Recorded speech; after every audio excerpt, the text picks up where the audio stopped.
Salam jumpa kembali dengan Kirana Kelana, terang ilahi bagi insan pengembara. Kirana Kelana pagi ini masih dari Matius pasal 1 ayat 5 yang menjelaskan Obed memperanakan Isai dan Isai memperanakan Raja Daud. Juga kita masih dalam rentang 14 keturunan dari Abraham sampai dengan Daud. Untuk mengerti Isai dan Daud, kita mempelajari kitab Samuel. Ada 3 tokoh di dalam kitab Samuel ini, 3 tokoh utama, Samuel, Saul, dan Daud. Hari ini kita akan melihat Samuel. Arti nama Samuel namanya adalah Allah. Dari kata Shemu sama dengan namanya dan El, Allah. Terjemahan harafiah dari Samuel ialah Allah mendengar, dari kata Syama, mendengar, dan El, Allah. Samuel di waktu tuanya ketika hendak berpamitan dengan orang Israel di dalam 1 Samuel 12 ayat 23, ia mengatakan, "Mengenai aku, jauhlah daripadaku untuk berdosa kepada Tuhan dengan berhenti mendoakan kamu. Aku akan mengajarkan kepadamu jalan yang baik dan lurus." Kita melihat di sini bagaimana ia memahami dirinya dan hubungannya baik dengan sesama maupun dengan Allah. Mendoakan dan mendidik adalah cirinya. Pertama, mari kita lihat hubungan Samuel dengan mamanya, Hana. Samuel lahir dari doa Hana yang didengar Allah. Dan ia berjanji kepada Allah untuk menyerahkan anak yang dilahirkannya menjadi seorang nazir bagi Allah. Untuk mengingat janjinya, dia menamai anaknya Samuel. 1 Samuel 1 ayat 20 berkata, "Maka setahun kemudian mengandunglah Hana dan melahirkan seorang anak laki-laki.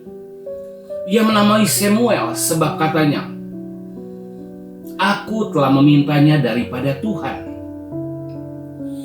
Hana awalnya mandul, namun Allah mendengar doanya. Karena itu pastilah Hana mendidik anaknya sedemikian rupa sehingga membuat Samuel mau dan siap dipersembahkan sebagai nazir Allah, serta bersedia tinggal di rumah Tuhan di Silo. Bahkan saat usia Samuel masih sangat muda, baru cerai susu, dan Hana terus datang untuk memantau dan mendidik Samuel dalam perkembangannya. Sangat penting bagi kita sebagai orang tua untuk menyadari pentingnya pendidikan rohani bagi anak-anak kita, memberikan arah atau tujuan hidup bagi mereka, bahkan sejak saat usia masih sangat dini. Itu sebabnya kita mengadakan pelayanan pendidikan di gereja kita. Kedua, mari perhatikan hubungan Samuel dengan mentornya, Imam Eli. Walau memang harus selalu diingat, mentor pertamanya adalah mamanya, Hana. Sungguh heran, meskipun anak-anak Imam Eli, Hofni dan Pinehas adalah orang-orang dursila, dan mereka tidak mengindahkan Tuhan, sehingga keluarga ini semuanya mati dihukum Tuhan.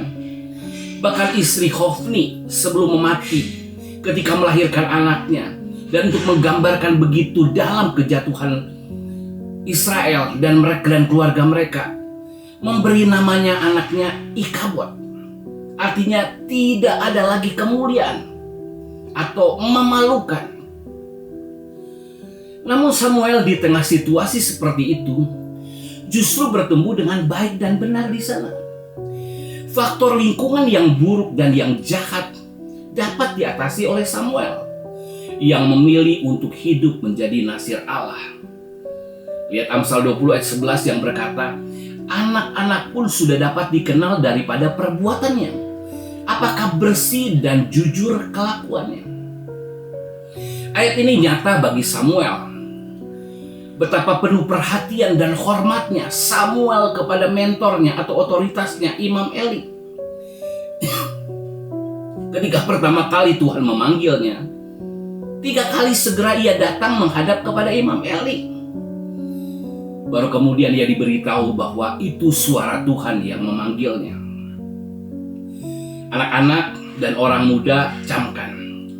Sikap hormat dan penuh perhatianmu kepada orang tua dan otoritasmu adalah cerminan siapakah dirimu yang sebenarnya, dan cerminan bagaimana hubunganmu dengan Tuhan.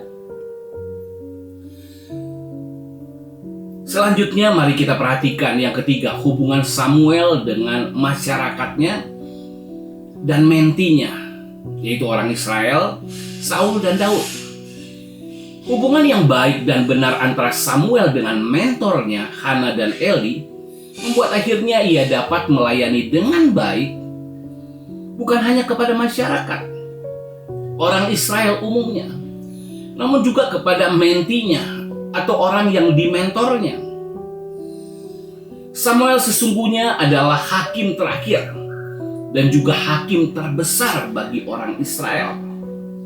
Dikatakan dalam 1 Samuel 7 ayat 15, Samuel memerintah sebagai hakim atas orang Israel seumur hidupnya. Wah, luar biasa, seumur hidup. Melalui kepemimpinannya, ia bukan hanya menghancurkan kekuatan musuh besar orang Israel, orang Filistin. Ia berkeliling dan dapat menyatukan seluruh orang Israel yang telah bersifat kesukuan karena telah terpencar-pencar ke daerah milik pusaka mereka masing-masing. Nah, hal ini membangkitkan semangat satu kebangsaan dari orang Israel, nasionalisme orang Israel. Ini menjadi salah satu sebab di masa tua Samuel, orang Israel meminta seorang raja untuk memerintah mereka seperti bangsa-bangsa lain. Selain karena anak-anak Samuel, Yoel dan Abia yang diangkatnya menjadi hakim gagal meneladani Samuel. Memang sangat disayangkan, begitu banyak orang diberkati oleh Samuel, namun sayang kedua anaknya Yoel dan Abia tidak membangun karakter dan integritas mereka. Mereka tidak memilih menjadi nasir Allah seperti ayah mereka.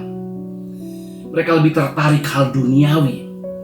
Itu sebabnya ketika mereka diberi kesempatan menjadi hakim, mereka mengejar laba, mereka menerima suap, dan memutar balikan keadilan. Namun itu bukan berarti Samuel berhenti untuk menjadi mentor yang baik. Ingat, ialah yang mengurapi mentinya Saul. Ia mendampingi Saul, membimbing, namun juga menegur dan bahkan menyatakan kesalahan Raja Saul, dan bahwa ia dan keturunan Raja Saul telah kehilangan hak atas kerajaan Israel. Samuel jugalah yang mengurapi dan melantik Daud menggantikan Saul. Lebih jauh tentang pengaruh dan karya Samuel kita baca dalam 1 Samuel pasal 10 ayat 10 dan pasal 19 ayat 20. Ketika mereka sampai di Gibeah dari sana, maka bertemulah ia dengan serombongan nabi. Roh Allah berkuasa atasnya dan Saul turut kepenuhan seperti nabi di tengah-tengah mereka. Ayat selanjutnya, maka Saul mengirim orang-orang suruhan untuk mengambil Daud. Tetapi orang-orang ini melihat sekumpulan nabi kepenuhan dengan dikepalai oleh Samuel. Dan Roh Allah hinggap pada orang-orang suruhan Saul, sehingga mereka pun kepenuhan seperti nabi. Perhatikan, ada kata rombongan nabi dan sekumpulan nabi yang dikepalai oleh Samuel. Ini merujuk ke sekolah nabi yang didirikan oleh Samuel. Samuel sesungguhnya bukan hanya mempersiapkan peralihan dari hakim-hakim kepada kerajaan secara luaran, yang tampak dari ia mengurapi dan melantik raja. Namun ia juga memastikan bahwa orang Israel menjadi bangsa yang terdidik melalui dapat membaca dan menaati firman Tuhan, sehingga mereka boleh mengerti arti dan syarat kepenuhan atau diurapi oleh Tuhan. Ada yang mengatakan Daud adalah salah satu murid sekolah nabi ini. Itu sebabnya ia dapat menulis mazmur, dapat bermain musik, dan ia menjadi penyembah Tuhan. Daud seorang yang pemberani. Dan selanjutnya, ini adalah sebagai salah satu persiapan baginya untuk menjadi raja. Nah, adakah kita menyekolahkan anak kita supayanya kepalanya sekedar penuh pengetahuan duniawi? Atau kita rindu kepalanya juga penuh dengan pengetahuan akan firman, sehingga hatinya penuh dengan pengurapan Tuhan? Haleluya. Tuhan Yesus memberkati.